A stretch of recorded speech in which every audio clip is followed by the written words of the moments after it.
A long time ago in Equestria, long before Twilight Sparkle and her friends were born, before Princess Luna was banished to the moon, and before she and her sisters were even princesses, they were regular, ordinary fillies. Celestia was a happy-go-lucky pony, always cheering and often arrogant. Meanwhile, her younger sister Luna was more of a loner, often jealous of her more popular sister and often annoyed by her.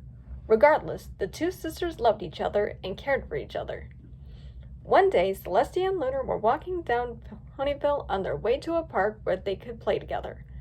On the way, they walked past a bakery.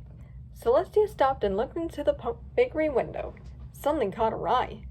She walked up to the window and saw a beautiful cake. It looked absolutely delicious. She put her hose and face up against the glass and looked at the cake. Luna noticed her sister wasn't with her. She turned around and noticed her looking into the bakery. She ran back over to her. "Celestia, what are you looking at?" Luna asked. "You see that delicious cake?" Celestia pointed. "It looks so yummy." Her eyes bulged. She panted, drooled, and licked her chops. Her tummy growled. "Yeah, that's a nice cake, Celestia, but we should really get going to the park," said Luna. Celestia grabbed Luna by the tail and dragged her back. "Luna, I have to have that cake. My stomach is demanding it." "Okay, I think you're a little obsessed," said Luna. "Come on, Luna," said Celestia. "Wouldn't it be fun to eat some cake at the park?" "Now that you mention it, I guess it wouldn't hurt," said Luna. "Great, let's do it," Celestia said. The two sisters walked into the bakery. They spoke to the baker pony behind the counter. "How can I help you, young fillies?" asked the barber pony. "We want that cake you have displayed in the window," said Celestia. "Splendid choice," said the baker. "That'll be 4 bits." Celestia and Luna froze. "Bits?" Celestia asked. "Yes," said the baker. "You need to pay for the cake if you want it." Celestia didn't have any bits. Neither did Luna. Celestia chuckled. "Can I perhaps write you an IOU?" "No bits, no cake," the baker said firmly. The sisters walked out of the bakery. "Well, you should have thought of that before rushing in there, Celestia," said Luna. "Come on, let's just forget it and go to the park." "I am not leaving here without that cake," Celestia whined. Luna growled. "Let's just go back to our parents and see if they'll lend us some bits." "No, wait," said Celestia. "I've got a better idea." Celestia went and got a rope. They soon took Luna up onto the roof of the bakery. She opened up a part of the roof that was directly over the cake. "Okay, Luna, here's the plan," Celestia said as she tied the rope around her barrel. "I want you to take the rope and lower me down slowly so that I can grab the cake." Luna sighed and took the rope. Celestia moved slowly through the opening as Luna lowered her down. Luna struggled. Celestia was much heavier than her, so it was quite a challenge. "The things I do for my sister," she moaned to herself. Celestia was lowered down until she was now face to face with the cake of her dreams. The moment of truth has finally come. She slowly reached to grab a hoopful of the cake. However, just when she was about to touch the cake, she heard a voice yelling, "Hey, you!" Celestia was caught by the baker. This caught her off guard, causing her to pull Luna into the bakery with her. Celestia fell butt first on the floor when Luna fell on the open sack of flour. Luna crawled out of the bag. She was now covered in flour. The flour was making her sneeze. The girls looked up to notice 3 angry pony employees looking down at them. "So, it's you two," said the baker unamused. "I told you this cake is not for free, so instead of paying it like you should have, you decided to break in here to try and steal it? This is a major violation of this bakery. And just for that, I am hereby banning the 2 of you from this bakery until further notice." After that, the sisters were booted out of the bakery. "Nice job, sister," Luna said angrily. "Thanks to you, we are now banned from the bakery. That means not only will you never get your cake, but we won't be able to come back for anything at all." Celestia knew her younger sister was right, but she was not giving up. She was determined to have that cake. The question is, how was she going to do it? Then she had a flashback to a week ago. She and Luna were messing around in their parents' closet playing dress-up while their parents were away. Luna came out of the closet wearing their father's trench coat and fedora, and she jokingly said, You could fit both of us in this thing." This sparked an idea in her head.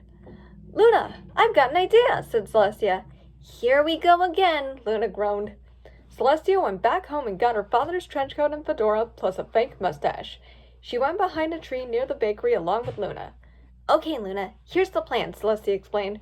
We are going to sneak into the bakery under disguise. What do you mean we? Asked Luna. This is your plot. I know, said Celestia, but this cost is too big for me to wear alone. That's why you're wearing it with me. Now you just stand right here. Celestia started to put on the disguise. Luna reluctantly followed her orders. She had a feeling what was going to happen next. With the disguise on, Celestia climbed onto Luna's shoulders.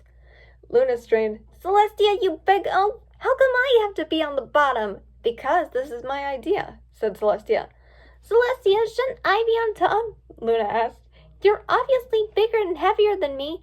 I have a hard enough time holding on you on that rope. Now I gotta carry your royal rump on my shoulders? Hey, we all have our place in the world, said Celestia, and I get top billing over you. That's just not fair, Luna whined. Celestia closed up the coat. Just let me do the talking, and your job is to do all the walking. You owe me big time, Celestia, said Luna. Just hush up and start walking. Luna grumbled and started walking to the bakery. Before they went inside, Celestia started to lose balance and started slowly falling off Luna. Luna grabbed Celestia and pulled her back up. Even though she didn't like having her sister on top of her, Luna decided to carry on with the plan just so she could see the look on Celestia's face if her plan failed, which it most likely will. Are we in yet? Luna whispered. Not yet, said Celestia. We are right at the front door. Luna poked her head out. Okay, but make it quick, she said. I can't hold up your shiny side much longer. Then she hid again. Forward, Luna, said Celestia. Luna walked inside. The bakers were a little weirded out by the strange-looking pony who just walked in. Good afternoon, sir, heard Celestia said in a deep voice. My, you sure have lot of baked goods in today. I don't think I've ever seen you around town before, said head baker. Did you come here often? Celestia's sweat dropped. I do, but you probably didn't take the time to notice me. She then turned Luna to face the cake. I think I am interested in pre-ordering that cake you have displayed right there. At this point, the head baker thought something was fishy.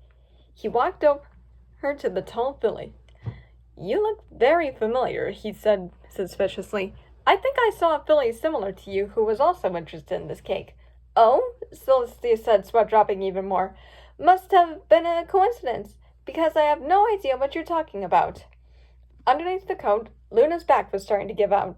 She lowered her head in exhaustion. Little did she know, there was still flour in her mane from when she fell in the sack. Some of the flour dropped from her mane, and she accidentally inhaled it. The flour got up into her nostrils, and she started to build up a sneeze.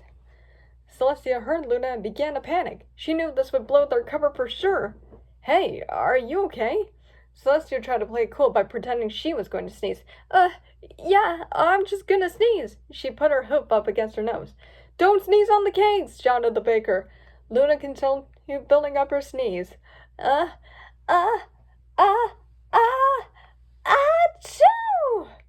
Luna's sneeze ejected Celestia out of the coat, propelling her into the cake, smashing it into pieces. The baker recognized the two fillies. You two again? He snapped. Celestia was happy that she at least got to taste her beloved cake, and Luna was relieved to finally get the weight literally off her shoulders. But they were not in any way in a good position. The bakers were very angry. That does it, he yelled. I have no choice but to change your ban from this bakery from temporary to permanent. Get out, both of you! As they left, Luna was extremely mad at her sister. Celestia, I have officially had it with you. You are so stubborn and arrogant, and you always get us into trouble. Now we can never go back to that bakery again for the rest of our lives. I'm never speaking to you again. Luna kept her promise. Weeks passed, and she did not ever change her mind. She refused to talk to Celestia ever again. Until one day, Celestia thought she could win back her sister's love if she made her a cake. She built a cake that was shaped like Luna using all her favorite flavors. Celestia tried to get her sister to come down and see the cake, but she still refused to listen to her. At this point, Celestia gave up and decided to just destroy her creation. But then suddenly, Luna got a whiff of the cake. It smelled absolutely delicious to her. Her tummy growled in response. She decided to go downstairs and see where the smell was coming from. She saw the cake, and was surprised until she saw Celestia about to destroy it. Celestia, wait! Luna cried. Celestia stopped. Did you make this cake for me? Luna asked with teary eyes. Celestia slowly walked up to her sister and said, I did. I made it to apologize to you. Celestia, this is so amazing, Luna sniffed. I didn't know you had such great baking talent. So, does this mean you accept my apology? Celestia asked. I forgive you, said Luna. The two of them hugged each other, and then they ate the cake together. The end.